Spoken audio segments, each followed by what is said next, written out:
Press கிட்ட நான் சொல்கிறது ஒரே ஒரு விஷயந்தான். இப்போ மீண்டும் நீங்கள் எத்தனை கேள்வி கேட்டாலும் யாருடன் கூட்டணி இருக்குன்றதை பற்றி நீங்கள் கேட்டால் என்னுடைய ஒரே பதில், தேசிய முற்போக்கு திராவிட கழகம் எங்களுடைய நிலைப்பாடை ஜனவரி 9ஆம் தேதி கடலூரில் நடக்கின்ற மாநாட்டில் அறிவிப்போம். அது வரைக்கும் கட்சியினுடைய வளர்ச்சியும் மக்கள் சந்திப்பும் அனைத்து தொகுதிகளுக்கும் எங்களுடைய பயணம் தொடரும் என்பதை இந்த நேரத்தில் நான் தெரிவிச்சுக்கிறேன்.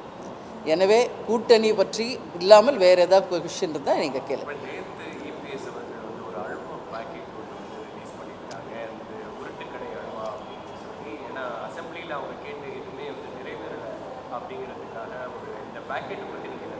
இல்லை, இதெல்லாம் இன்றைக்கி நேற்று நம்ம பார்க்கணும். யூஸ்வலாக அரசியலில் நடக்கிற ஒரு விஷயந்தாங்க. ஏதாவது ஒரு வேர்ப் மாதிரி போட்டு ஒரு வார்த்தையை போட்டு எதிர்கட்சிகள் ஆளுங்கட்சியை விமர்சிப்பதும் ஆளுங்கட்சி அதற்கு பதிலடி கொடுப்பதும் இன்று நேற்றல்ல, அரசியல் தொடங்கின காலத்திலேருந்து இது நடக்கிற ஒரு விஷயம்.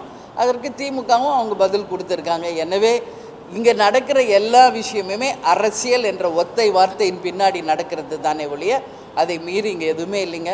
ஒவ்வொரு நகர்வும் ஒவ்வொரு சொல்லும் ஒவ்வொரு செயலும் அதற்கு பின்னாடி only one thing is there, that is politics. அரசியல் மட்டும்தான் இருக்குது.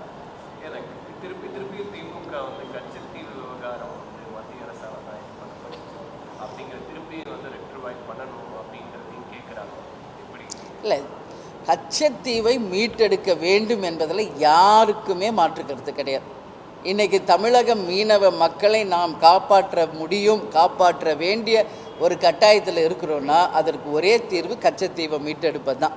நம்ம வேறு என்ன செஞ்சாலும் அதற்கு தீர்வு கிடைக்காது. இது கேப்டன் காலத்திலேருந்தே சொல்லிக்கிட்டு இருக்கிற ஒரு விஷயம். பல்வேறு முறையான ஆர்ப்பாட்டங்கள், போராட்டங்கள், உண்ணாவிரதங்கள் மீனவர்களுக்காக எல்லாருமே பண்ணியிருக்கோம்.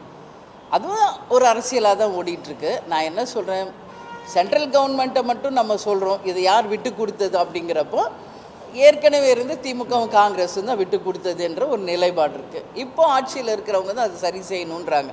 இரண்டு நாட்டினுடைய பிரச்சனை. நிச்சயமாக இது ஒரு வார்த்தையில் சொல்ல முடியாது.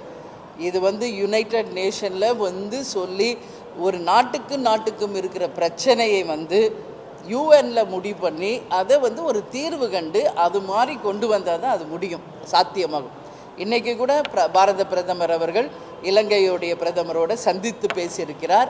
நமது மீனவர்களை பற்றியும் நமது மீனவ மக்களுக்கு நடக்கின்ற கொடுமைகளையும் இன்றைக்கி அவங்க ரெண்டு பேரும் பேசியிருக்காங்க. எல்லாருடைய எதிர்பார்ப்பும் வெகு விரைவில் மீனவ மக்களுக்கு நடந்துக்கின்ற இந்த பிரச்சனைகளுக்கு முற்றுப்புள்ளி வைத்து வெகு விரைவில் கச்சத்தீவை மீட்டெடுத்து தமிழக மீனவர்களும் இலங்கை வாழ் மீனவர்களும் நல்லபடியாக இருக்கணுன்றது தான் எல்லாருடைய கருத்து. அந்த நாள் வெகு தொலைவில் இல்லை, நிச்சயம் நடக்கும் என்று நம்ம நம்புவோம்.